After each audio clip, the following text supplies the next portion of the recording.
Recém-chegado da China, o ditador entusiasmado Putin inicia uma nova fase da guerra contra a Ucrânia.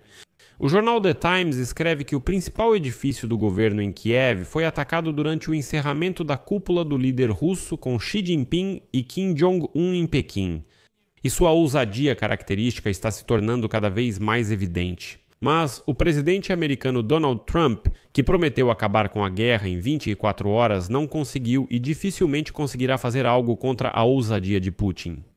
Como observam os analistas ocidentais, Trump cometeu um grande erro em relação a Putin. A crença do presidente dos Estados Unidos da América, Donald Trump, de que conseguiria, com a força de sua personalidade, convencer o ditador do Kremlin, Putin, a firmar um acordo de paz, foi, na melhor das hipóteses, excessivamente lisonjeira para ele mesmo e para os cidadãos. Na prática, Putin recebeu de Xi Jinping apenas apoio à sua guerra contra a Ucrânia e a garantia de que Pequim não permitirá que Moscou perca essa guerra. Bem, e Trump apenas ameaça com novas sanções, que, ao que parece, nunca se concretizarão. Meu nome é Alexei Peti. Hoje é 9 de setembro, vamos discutir isso juntos. O que Putin recebeu de Xi Jinping, por que ficou mais confiante e inicia nova fase da guerra na Ucrânia. Antes de começarmos, lembro que neste canal do YouTube saem vídeos analíticos de notícias diariamente, mantendo você atualizado sobre todas as novidades. Por isso, recomendo que você se inscreva neste canal do YouTube e deixe um like neste vídeo. Além disso, siga meu canal no Telegram Pesci News, o link está na descrição deste vídeo. Então, o presidente da Rússia, Vladimir Putin, acabou de concluir sua viagem a Pequim, com o objetivo de fortalecer a confiança e se encontrar com o presidente Xi Jinping. Quando Moscou iniciou seu maior ataque aéreo de toda a guerra contra a Ucrânia? No domingo, enquanto as armas antiaéreas de Kiev tentavam lidar com ondas de drones e mísseis russos, sendo mais de 800 apenas drones, o principal edifício do governo, o Gabinete de Ministros, foi atacado, resultando em um incêndio nos andares superiores. Esse foi o primeiro caso desde a invasão em grande escala da Rússia em 2022, em que um prédio do governo ucraniano foi atacado. Os defensores da linha dura em Moscou há muito tempo pedem ao Kremlin que ataque os chamados centros de tomada de decisão na Ucrânia. Bem, em novembro, Putin alertou que eles poderiam se tornar alvo dos mísseis russos. Mas até Trump entrar na Casa Branca, Putin ainda entendia que a cada nova onda de escalada, os Estados Unidos da América forneciam à Ucrânia armas cada vez mais poderosas. Agora é possível atacar a Ucrânia sem restrições, e os Estados Unidos da América não responderão.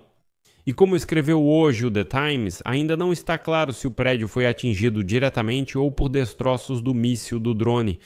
Surge a tentação de considerar o incêndio no Gabinete de Ministros, que destruiu os escritórios dos ministros do governo ucraniano, como um símbolo de uma nova fase da guerra da Rússia contra a Ucrânia. Embora ele nunca tenha sofrido de falta de autoconfiança, a ousadia característica de Putin ficou ainda mais evidente após seu retorno de Pequim, onde, segundo ele, o relacionamento da Rússia com a China está em um nível sem precedentes. Putin, Xi Jinping e o ditador norte-coreano Kim Jong-un também participaram de um grande desfile militar na capital chinesa. Esse foi o primeiro encontro dos líderes da China, Rússia e Coreia do Norte desde o início da Guerra Fria. Putin recebeu um lugar à direita de Xi Jinping, o que, segundo analistas, deveria destacar a relação especial entre eles.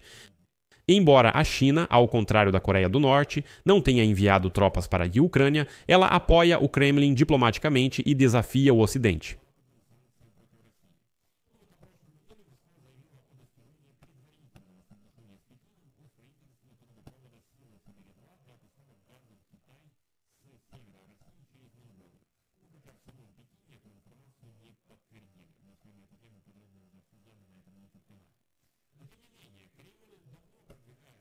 O Kremlin, ao contrário da Coreia do Norte, não envia tropas para a Ucrânia, mas apoia a Coreia do Norte. A China também planeja reabrir seu mercado interno de títulos para grandes empresas russas pela primeira vez desde o início da guerra em grande escala da Rússia contra a Ucrânia. E hoje surgiu a notícia de que Pequim concordou em emprestar seus yuans para Putin para salvar a gigante do gás Gazprom. Quando perguntado na sexta-feira quem dominará o mundo no futuro, o Oriente ou o Ocidente, Putin respondeu que será a multipolaridade. Multipolaridade é a divisão do mundo em esferas de influência definidas. O Kremlin tenta isso há anos, mas mesmo com a posição diferente de Pequim, o mundo seguirá bipolar, com centros de influência em Pequim e Washington. Mas para nós o importante é outra coisa. Ao contrário dos primeiros meses do segundo mandato do presidente Trump, o Kremlin nem sequer tenta mais fingir que está interessado em um acordo de paz. Na sexta-feira, Putin alertou que a Rússia pode mirar na destruição dos pacificadores ocidentais caso eles sejam enviados. Ele voltou a declarar estar disposto a se encontrar com o presidente da Ucrânia, Zelensky, mas somente se o líder ucraniano for a Moscou, algo que Kiev descartou como uma possibilidade impossível. A viagem de Putin a Pequim aconteceu logo após Trump estender o tapete vermelho para ele no Alasca durante a cúpula russo-americana, que muitos consideram um triunfo diplomático para Moscou, mas não para Trump. No domingo, o presidente dos Estados Unidos da América declarou: Putin afirmou que pretende falar com Putin nos próximos dias e alertou que imporá novas sanções a Moscou se não houver acordo de paz. O ministro das Finanças dos Estados Unidos da América, Scott Bessent, afirmou que sanções severas podem colapsar totalmente a economia russa. Olha, já ouvimos isso muitas vezes. Bom, pelo visto, o Trump deu mais 2 semanas para o Putin de novo. No entanto, o porta-voz do Kremlin, Dmitry Peskov, declarou na segunda-feira que as sanções não farão a Rússia desistir da guerra. Ameaças anteriores de Trump de tomar medidas econômicas duras contra a Rússia não resultaram em ações concretas. Por isso, em Moscou, eles só riem dessas ameaças do presidente americano. Peskov também declarou que as tentativas de Putin de explicar as causas fundamentais da guerra na arena internacional estão dando frutos. Ele não entrou em detalhes, mas vou explicar. Essas chamadas causas fundamentais são a forma como o Kremlin se refere ao governo pró-Ocidente em Kiev, que Moscou considera uma ameaça à sua nacionalidade. Na segunda-feira, o chanceler da Alemanha, Friedrich Merz, alertou que o plano imperialista de Putin não terminará com a conquista da Ucrânia, mas será apenas o começo. E ele acrescentou, abre aspas, o que chamamos de ordem mundial liberal está sob pressão de muitos lados, inclusive dentro do próprio Ocidente político.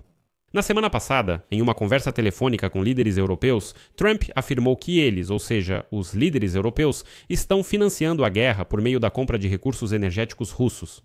Os principais consumidores europeus de petróleo russo são a Hungria e a Eslováquia, cujos líderes apoiam quem? Donald Trump. Ao mesmo tempo, Alexander Sirski, comandante-chefe das Forças Armadas da Ucrânia, afirmou que o exército russo tem até 6 vezes mais forças e recursos no campo de batalha. Ele também destacou que a Ucrânia enfraqueceu a produção de lubrificantes de Moscou para sua máquina de guerra. E, no mês passado, foram realizados ataques contra 60 alvos em território russo. Mas hoje, a Cable News Network escreve que a crença do presidente dos Estados Unidos da América, Donald Trump, de que ele poderia, com a força de sua personalidade, convencer o ditador do Kremlin, Vladimir Putin, do desejo de firmar um acordo de paz, era, na melhor das hipóteses, excessivamente lisonjeira tanto para ele quanto para o chefe do Kremlin. Essa confiança era alimentada por uma conclusão estratégica precipitada de que Moscou poderia se tornar um potencial aliado dos Estados Unidos contra a China, e não cada vez mais um vassalo energético de Pequim.